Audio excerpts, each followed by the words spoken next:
Hello, बच्चों. Let's see this question. The question says that humans benefit from diversity to life.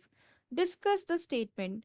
तो इस question में हमें एक स्टेटमेंट दिया गया है और हमें इस स्टेटमेंट को एलैबोरेट करना है और डिस्कस करना है. ओके, तो इस क्वेश्चन में जो की कंसेप्ट है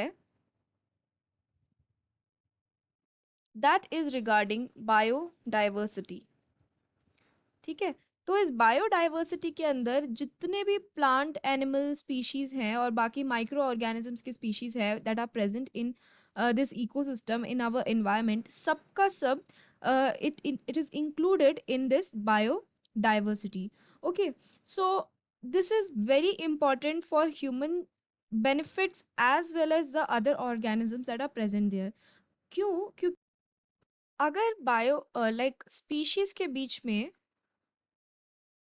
if we do not have, if there is absence of diversity among species, यानी कि species के बीच में diversity अगर नहीं हुई तो क्या होगा, हम इस planet में survive नहीं कर पाएंगे. बिकॉज यही जो बायोडाइवर्सिटी है, ये क्या है, ये जो interaction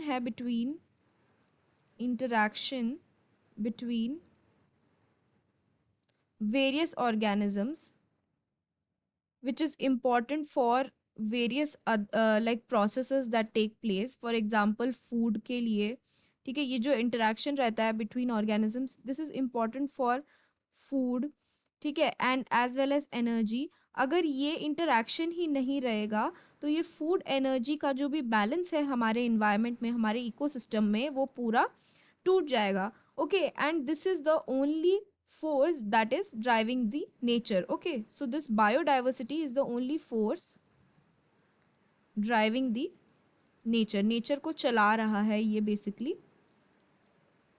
Okay, so यहाँ पे अगर बात की गई है, स्टेटमेंट में बोला है human benefit from diversity to life, यानी कि बायोडाइवर्सिटी से ह्यूमंस बेनिफिट करते हैं. तो that is a very true statement. कैसे करते हैं मैं आपको अभी बताती हूँ. But it's not just the humans that benefit from the diversity of life, it's all animals as well as all the other organisms that are present. Everyone benefit with the biodiversity to life. यानी कि diversity जितनी ज्यादा होगी in the species उतना अच्छा होता है हमारे लिए and for the survival of all the species that are present in this earth. Okay, तो अगर हम ह्यूमंस की बात करें इन पर्टिकुलर, तो ह्यूमंस के लिए ये जो डाइवर्सिटी है, बायोडाइवर्सिटी है, ये बहुत economical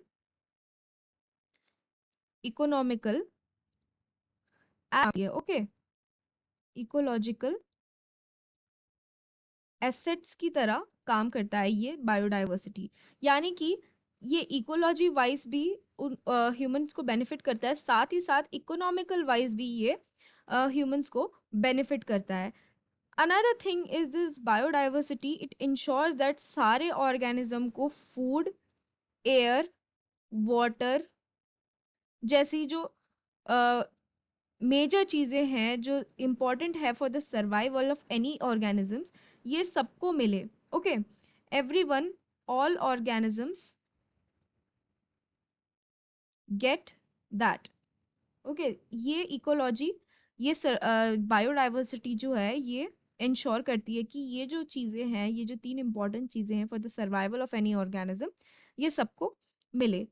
Another thing is through the various ecological services, बहुत से employment opportunities भी क्रिएट होते हैं. यानी कि इकोलॉजिकल सर्विसेज जैसे कि हम अवेयरनेस स्प्रेड करवाते हैं अमंग्स अदर प्लेसेस, ठीक है, जहाँ पे लोग जिन लोगों को उतनी वी कैन से नॉलेज नहीं होती है regarding the importance of ecology या the importance of our environment, तो उन सब जगहों में हम जाके अवेयरनेस स्प्रेड करवाते हैं, वेरियस प्रोजेक्ट्स हम लॉन्च करवाते हैं for the for saving the biodiversity and all. तो इससे क्या होता है, एम्प्लॉयमेंट अपॉर्चुनिटीज जनरेट होती हैं which benefits in turn just benefits the human population. ठीक है, साथ ही साथ ये जो बायोडाइवर्सिटी होती है, इट इंश्योर्स द स्टेबिलिटी. जैसा कि मैंने पहले भी बताया था, ये स्टेबिलिटी प्रोवाइड करती है to the ecosystem by stabilising the food chain and food web. ठीक है, अगर समझ लो कि बायोडाइवर्सिटी नहीं हुई, यानी कि बहुत ही कम नंबर ऑफ स्पीशीज प्रेजेंट है हमारे इन्वायरमेंट में, तो क्या होता है कि food chain and food web के बीच में ना हमें खाली लिंक्स देखने के लिए मिलते हैं। और अगर खाली लिंक्स देखने के लिए मिलेंगे ना, तो क्या होगा कि एक एनिमल जो है वो दूसरे एनिमल को ओवर एक्सप्लॉइट कर लेगा, ठीक है। And because of this over exploitation क्या होगा कि स्पीशीज के जो नंबर है वो और डिक्रीज होने लग जाएंगे, species they will start going extinct, ठीक है। तो जितने ज्यादा नंबर ऑफ स्पीशीज हमारे पास है, यानी कि जितनी ज्यादा डाइवर्सिटी होती है, बायोडाइवर्सिटी होती है, उतना अच्छा होता है, because they act as links in the food chain and food web, and basically they provide stability to the ecosystem where we are living. So, this was the discussion regarding the statement. I hope you have understood it well. Best of luck.